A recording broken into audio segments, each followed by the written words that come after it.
ধৈর্য কঠিন জিনিস। ধৈর্য তিন প্রকার, আস-সাবরু আলাল মাআসি, আস-সাবরু আলাল আমাল সালেহ, আস-সাবরু আলাল মাআসি। ধৈর্য তিন প্রকার। এক, সৎ আমলের উপর ধৈর্য। সৎ আমলের উপর ধৈর্য মানে আব্দুর রাজ্জাক বিন ইউসুফ বক্তব্যে বলে গেল যে সকালে কোরআন পড়বেন, মন ভালো আছে, পরের দিন কোরআন পড়তে পেরেছেন, কিন্তু তারপরের দিন আর পাননি। 2 দিন পেরেছেন, 3 দিনের দিন পাননি। 4 দিন পেরেছেন, 5 দিনের দিন ছুটে গেছে। সোমবার বৃহস্পতিবারের সিয়াম রাখেন, 1 সপ্তাহ রেখেছেন, পরের সপ্তাহে পারেননি। কেন? সৎ আমলের উপর আপনার ধৈর্য নাই। এটা হচ্ছে সৎ আমলের উপর ধৈর্য, অল্প হলেও প্রত্যেক দিন করা, তার নাম হচ্ছে সৎ আমলের উপর ধৈর্য। অসৎ আমলের উপর ধৈর্য, আব্দুর রাজ্জাক সাহেব বক্তব্যে বলে গেল যেন উলঙ্গ নারী গান বাজনা যেন না শুনি। 5 দিন বন্ধ থাকলো, 6 দিনের দিন আবার গান শুনেছেন। 1 সপ্তাহ বন্ধ থাকলো, 8ম দিনের দিন আবার শুনেছেন। মানে অসৎ আমল থেকে বিরত থাকার ক্ষেত্রে আপনার মধ্যে ধৈর্য নাই। এটা হচ্ছে অসৎ আমল থেকে বিরত থাকার ক্ষেত্রে ধৈর্য। আর এটা হচ্ছে বিপদ আপদ আসলে ধৈর্য ধারণ করা, সন্তুষ্ট হয়ে যাওয়া আল্লাহ যেটা ভাগ্যে রেখেছেন সেটার উপর। এটা হচ্ছে বিপদ আপদ আসলে ধৈর্য ধারণ করা। সম্মানিত উপস্থিতি, আমরা আলোচনা করছিলাম যে যখন আপনি বাসর ঘরে স্ত্রীর সাথে মিলনে যাবেন তখনও ইসলাম দোয়া শিখিয়ে দিয়েছে। কি সেই দোয়া? বিসমিল্লাহি আল্লাহুম্মা জান্নিবনা শাইতান ওয়া জান্নিবিশ শাইতানা মা রাযাকতানা। হে আল্লাহ, আজকে আমাদের এই মিলন থেকে আপনি শয়তানকে দূরে রাখেন এবং এর মাধ্যমে আপনি যে সন্তান রিজিক হিসেবে দিবেন সেই সন্তানকেও শয়তানের সংস্পর্শ থেকে দূরে রাখিয়েন। কত বড়, কত মহৎ দোয়া। প্রত্যেক স্টেপ ইসলাম বলে দিয়েছে যে কিভাবে আপনি আদর্শ পরিবার গড়ে তুলবেন। যদি এগুলো একটাও আপনি না করেন তাহলে কিভাবে আদর্শ পরিবার হবে, কিভাবে সৎ সন্তান হবে, কিভাবে সন্তানকে আপনি ভালো করার আশা করতে পারেন? সম্ভব নয়।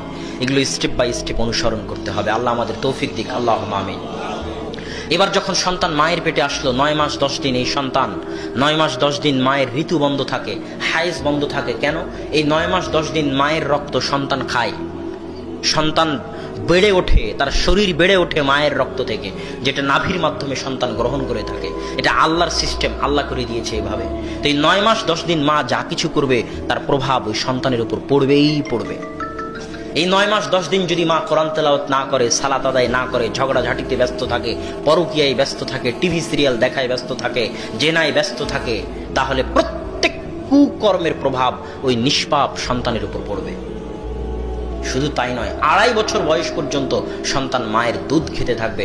ওই 2.5 বছর বয়স পর্যন্ত মা যা কিছু করবে তার একদম ডাইরেক্ট প্রভাব, সরাসরি প্রভাব সন্তানের উপর পড়বে, নিষ্পাপ সন্তানের উপর। তাহলে এই সন্তানকে ভালো রাখার দায়িত্ব কার? মায়ের। এই দায়িত্ব মাকে বুঝতে হবে। কে বলেছে মা বেকার? কে বলেছে আমার স্ত্রী, আমার মেয়ে বাড়িতে বেকার বসে আছে? অসম্ভব। আপনার স্ত্রী হাউস ওয়াইফ এই নামটাও ঠিক নয়, হাউস মেকার। আদর্শ পরিবারের কারিগর হচ্ছে আপনার স্ত্রী। ওর কাজ ওই টিভি সিরিয়ালের সামনে বসে থেকে টিভি সিরিয়াল দেখা নয়। এটা একজন স্ত্রী এবং মা বোনের কাজ নয় যে সারাদিন টিভির সামনে বসে থেকে হিন্দি ইন্ডিয়ান সিরিয়াল দেখবে আর সমাজকে নষ্ট করবে, আর পরকীয়ার জন্ম হবে সমাজে এই সিরিয়ালগুলো থেকে। এটা মা এবং বোনের কাজ নয়। তার কাজ বাইরে গার্মেন্টসে গিয়ে চাকরি করা, এটাও তার কাজ নয়। এগুলো অপশনাল, এগুলো করতে পারে, শর্ত সাপেক্ষে করতে পারে। আর যেটা করা জরুরি, করতে বাধ্য, করতে হবেই, না করলে কিয়ামতের মাঠে আল্লাহর দরবারে জবাব দিতেই হবে। প্রত্যেক মাকে আল্লাহর দরবারে জবাব দিতে হবে, প্রত্যেক বোনকে আল্লাহর দরবারে জবাব দিতে হবে। সেটা কি? আল্লাহ সুবহানাহু ওয়া তাআলা তাকে একটি দায়িত্ব দিয়েছেন, একটি চাকরি দিয়েছেন, অনেক গুরু, অনেক মহান, অনেক ভারী দায়িত্ব। সেটা হচ্ছে তার সন্তানকে, ছোট্ট সন্তানকে আদর্শ সন্তান রূপে গড়ে তোলা। এই দায়িত্ব আল্লাহ দিয়েছেন। এটা কঠিন। পারমাণবিক বম তৈরি করা এত কঠিন নয়, এই দায়িত্ব পালন করা যত কঠিন।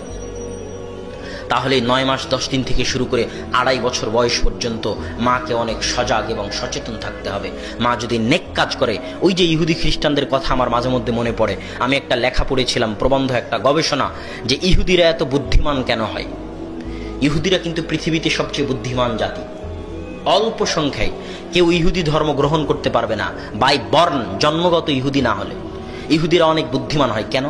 ইহুদি মায়েরা গর্ভবতী অবস্থায় তারা অঙ্ক, মাছের তেল, অঙ্ক করা মাছের তেল, এই দুটো জিনিসকে তারা খুব ব্যবহার করে। প্রচুর অঙ্ক করে, কেননা অঙ্ক করলে মেধা শক্তি মজবুত হয়, এবং মাছের তেল খায়, কেননা মাছের তেল মেধা শক্তিকে মজবুত করে। তাহলে দেখেন, তারা জানে যে গর্ভাবস্থায় এবং 2.5 বছর অবস্থায় মা যা করবে তার প্রভাব কার উপর পড়বে? সন্তানের উপর পড়বে। এটা তারা জানে।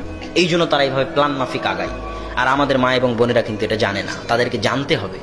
সে যদি এই 9 মাস 10 দিন 2.5 বছর বয়স পর্যন্ত কোরআন তেলাওয়াত করে, 5 ওয়াক্ত সালাত আদায় করে, তাহলে কোরআন তেলাওয়াত, এই সালাত, এই সিয়াম, এই যাকাত, এই ইবাদত, এই দোয়া, এই তাসবিহ, তাহলিল সব কিছুর প্রভাব ওই নিষ্পাপ সন্তানের উপর পড়বে এবং গর্ভে থাকা অবস্থাতেই সে সৎ সন্তান হওয়ার একটা সংস্পর্শ পেয়ে যাবে। সম্মানিত উপস্থিতি, এবার যখন সন্তান দুনিয়াতে আসলো তখন রাসূল সাল্লাল্লাহু আলাইহি ওয়াসাল্লাম বলতেছেন, আযানা রাসূলুল্লাহ সাল্লাল্লাহু আলাইহি ওয়াসাল্লাম ফি উযুনিল হাসান হিনা ওয়ালাদাতহু ফাতিমা। আল্লাহর রাসূল হাসানের কানে আজান দিলেন যখন ফাতেমা রাদিয়াল্লাহু তাআলা আনহা তাকে দুনিয়াতে জন্ম দিলেন, ভূমিষ্ঠ করলেন। তখন আল্লাহর রাসূল এই হাসানের কানে আজান দিলেন যেন দুনিয়াতে আসা ভূমিষ্ঠ হওয়া সন্তান পৃথিবীতে সর্বপ্রথম যে আওয়াজটা শুনবে সে আওয়াজটা যেন আল্লাহর বড়ত্ব, আল্লাহর মহত্ব, আল্লাহর তসবিহ, আল্লাহর তাহলিল, আল্লাহর কালেমায়ে শাহাদা, আল্লাহর কালেমায়ে তাইয়্যিবাহ সংশ্লিষ্ট আওয়াজ হয়। এই জন্য দুনিয়াতে আসার পর সর্বপ্রথম যে আওয়াজ তার কানে দিতে হবে সেটা হচ্ছে আজানের আওয়াজ। রাসূল সাল্লাল্লাহু আলাইহি ওয়াসাল্লাম করেছেন। তারপরে কি করতে হবে? আবু মুসা আশআরী রাদিয়াল্লাহু তাআলা আনহু বলতেছেন, যখন আমার সন্তান হলো, আতাইতু বিহিন নবী সাল্লাল্লাহু আলাইহি ওয়াসাল্লাম, আমি আমার সন্তানকে নিয়ে আল্লাহর রাসূলের দরবারে আসলাম। রাসূল সাল্লাল্লাহু আলাইহি ওয়াসাল্লাম দাআ লাহু বিল বারাকা, আমার সন্তানের জন্য বরকতের দোয়া করে দিলেন। ওয়া সাম্মা লাহু ইব্রাহিম, আমার সন্তানের নাম ইব্রাহিম রাখলেন। আর কি করলেন? হান্নাকাহু বিতামারাতিন, আল্লাহ রাসূল একটা খেজুর উঠালেন, খেজুর উঠিয়ে তার মুখে দিলেন। মুখে আল্লাহ রাসূল চাবিয়ে খেজুরটাকে নরম করে আল্লাহ রাসূলের মুখ নিঃসৃত পবিত্র বরকতময় লালা মিশ্রিত এই খেজুর, নরম হওয়া খেজুরটা আমার ছোট বাচ্চার মুখে দিলেন। এটাকে আরবিতে বলা হয় তাহনিক করা। কি বলা হয়? তাহনিক করা। যেন পৃথিবীতে আসার পরে এই নিষ্পাপ সন্তান আজান শোনার পরে, পৃথিবীতে আসার পরে আজান শোনার পরে যেন একজন ন্যায়পরায়ণ পরহেজগার সৎ মানুষের সংস্পর্শ সে পায়। যদি আপনার কাছে, আপনার সমাজে এরকম সৎ পরহেজগার মানুষ থাকে, তাহলে সন্তান দুনিয়াতে আসার পর এভাবে তার নিকট থেকে তাহনিক করিয়ে নেবেন। এটা একটি আদর্শ সন্তান, আদর্শ পরিবার গড়ে তোলার স্টেপ বাই স্টেপ পদক্ষেপগুলোর একটা পদক্ষেপ। এবার যখন এই 2টা কাজ হয়ে গেল, তখন 7 দিনের দিন 3টা কাজ। 7 দিনের দিন কয়টা কাজ? 3টা কাজ। একটা সন্তানকে লক্ষ্য করে ইসলাম এত কাজ দিয়েছে, একটা সন্তান, একটা পরিবারকে লক্ষ্য করে ইসলাম এত প্ল্যান, এত পরিকল্পনা দিয়েছে। প্রথম কাজ কি? রাসূল সাল্লাল্লাহু আলাইহি ওয়াসাল্লাম বলতেছে, আল গোলাম মুরতাহানুম বিআকিকাতিহি, আমি আপনাকে বললাম যে আমাকে 10,000 টাকা দেন আর আমার এই মোবাইলটা বন্ধক রাখেন। বন্ধক রাখা বুঝেন তো? উর্দুতে বলে গিরবি রাখা, আর আরবিতে বলে রেহেন রাখা, আর বাংলায় বলে বন্ধক রাখা। তো বন্ধক রাখলাম আপনার নিকটে আমি এই মোবাইল আপনি আমাকে তখনই দিবেন যখন আমি আপনাকে আবার পাল্টা 10,000 টাকা ফেরত দিব। তো আল্লাহর রাসূল বলতেছে সন্তান বন্ধক আছে। আল্লাহ রাসূল বলতেছে আল গোলাম মুরতাহানুম বিআকিকাতিহি, যে সন্তান পৃথিবীতে এসেছে সে বন্ধক আছে, তাকে বন্ধক মুক্ত করো আকিকার মাধ্যমে, রক্ত প্রবাহিত করার মাধ্যমে তাকে বন্ধক মুক্ত করো। এটা পিতার জিম্মেদারি। আল্লাহ রাসূল হাদিসে এই শব্দই ব্যবহার করেছে যে সন্তান বন্ধক আছে যতক্ষণ না তার পক্ষ থেকে 7 দিনের দিন রক্ত প্রবাহিত করা হয়, রক্ত প্রবাহিত করার মাধ্যমে তাকে বন্ধক মুক্ত করো। এটা আল্লাহ রাসূলের হাদিস। এটা প্রথম কাজ। দ্বিতীয় কাজ কি? নাম রাখতে হবে। কি নাম রাখতে হবে? সুন্দর না খারাপ? সুন্দর নাম কেন রাখতে হবে? সুন্দর নাম রাখার প্রয়োজন কি? একটা হাদিস বলতে একটা ঘটনা। সাঈদ ইবনুল মুসাইয়িব একজন বিখ্যাত তাবেঈ, বিখ্যাত জ্ঞানী ব্যক্তি, আবু হুরায়রা রাদিয়াল্লাহু তাআলা আনহু থেকে বহু হাদিস শুনেছেন। তিনি বলতেছেন, আমার দাদা হাজান আল্লাহর রাসূলের নিকটে ইসলাম গ্রহণ করলে আল্লাহ রাসূল তাকে বলেছিলেন যে হাজান তুমি তোমার নামটা পাল্টিয়ে সাহাল করে নাও। আল্লাহর রাসূল বলতেছে যে হাজান তুমি তোমার নামটা পাল্টিয়ে সাহাল করে নাও। হাজান মানে হচ্ছে দুঃখ, কষ্ট, চিন্তা, আর সাহাল মানে হচ্ছে সহজ সরল, হালকা পাতলা। কথা বুঝতে পারছেন? তখন আমার দাদা বলল যে না আল্লাহর রাসূল, আমার বাপদাদা আমার নাম হাজান রেখেছে, আমি এই নাম চেঞ্জ করব না। তো সাঈদ ইবনুল মুসাইয়িব বলতেছে আমার দাদা তার নাম চেঞ্জ করে দুঃখ কষ্ট থেকে গেছে। এখনো মনে হয় বুঝাতে পারলাম না। ইসলামে কুলক্ষণ শিরিক কিন্তু সুলক্ষণ জায়েজ।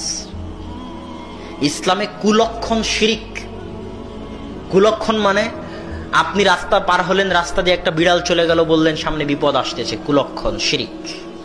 সকালে দিনটা কোনো একটা দুর্ঘটনা ঘটলো, বললেন আজকের দিনটাই খারাপ, কুলক্ষণ শিরিক, চলবে না। কিন্তু সুলক্ষণ ইসলামে জায়েজ। সুলক্ষণকে বলা হয় তাফাউল আরবিতে, আর কুলক্ষণকে বলা হয় তিয়ারাহ। আব্দুল মুত্তালিব যখন তার পৌত্র হলো তখন তার নাম রাখলেন মোহাম্মদ। কেন? মোহাম্মদ মানে হচ্ছে প্রশংসিত। তো আব্দুল মুত্তালিব সুলক্ষণ গ্রহণ করেছে যে আমি যদি আমার পৌত্রের নাম মোহাম্মদ রাখি, হতে পারে আল্লাহ দয়া করে আমার এই পৌত্রকে প্রশংসিত করবেন। আল্লাহ তার সুলক্ষণকে কবুল করেছে, তার পৌত্র আজকের পৃথিবীতে সবচেয়ে প্রশংসিত ব্যক্তি মুহাম্মদ সাল্লাল্লাহু আলাইহি ওয়াসাল্লাম। মুহাম্মদ মানে প্রশংসিত, এটা সুলক্ষণ। এই জন্য আল্লাহ রাসূল বলছে আহসিনু আসমাআকুম, সুন্দর নাম রাখো। কেননা সুন্দর নামের প্রভাব সন্তানের উপর পড়ে। নাম রাখার আগে অর্থ যাচাই করতে হবে, সুন্দর নামের প্রভাব সন্তানের উপর পড়ে, সুলক্ষণ গ্রহণ করতে হবে সুন্দর নাম রাখার মাধ্যমে, যেন সন্তান সৎ সুন্দর হয়ে গড়ে ওঠে। এটা গেল সপ্তম দিনের দ্বিতীয় কাজ। সপ্তম দিনের তৃতীয় কাজ, রাসূল সাল্লাল্লাহু আলাইহি ওয়াসাল্লাম বলতেছেন ইহলিকি শা'রা রাসিহি ফাতাসাদ্দাকি বিওয়াজনিন মিন ওয়ারিক।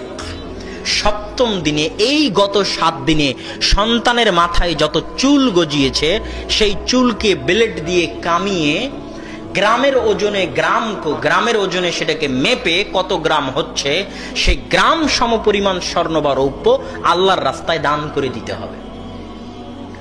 সপ্তম দিনের দিন তৃতীয় কাজ হচ্ছে গত 7 দিনে বাচ্চার মাথায় যত চুল উঠেছে সেই চুলগুলোকে ব্লেড দিয়ে কামিয়ে গ্রামের ওজনে মেপে তার সমপরিমাণ রৌপ্য বা স্বর্ণ আল্লাহর রাস্তায় দান করতে হবে। কেন? দান সাদকা দুনিয়াবি এবং আসমানি বিপদ আপদ থেকে মানুষকে হেফাজত করে। দান সাদকা কি করে? দুনিয়াবি আসমানি বিপদ আপদ থেকে হেফাজত করে। আপনি যদি দান না করেন, কথার কথা, মসজিদে যারা উপস্থিত আছেন আপনারা যদি দান না করেন, দান করা থেকে বিরত থাকেন, তাহলে আল্লাহ আপনার টাকাটা অন্য রাস্তা দিয়ে বের করে নেবে। অ্যাক্সিডেন্টের মাধ্যমে, বিপদ আপদের মাধ্যমে, কেস কোর্ট কাচারির মাধ্যমে, অসুখ বিসুখের মাধ্যমে, বাইদা হয়ে আল্লাহ বের করে নেবে। আল্লাহ রাসূল বলছে যে আল্লাহ কৃপণের টাকা মানতের মাধ্যমে বের করে নেয়। আল্লাহ রাসূল বলেছে। তো সম্মানিত উপস্থিতি, দান করলে আপনি বিপদ আপদ থেকে বেঁচে যাবেন। আর যদি দান না করেন তাহলে আল্লাহ আপনার টাকাটা বিপদ আপদ দিয়ে বের করে নেবেন। এই জন্য দান করতে শিখতে হবে।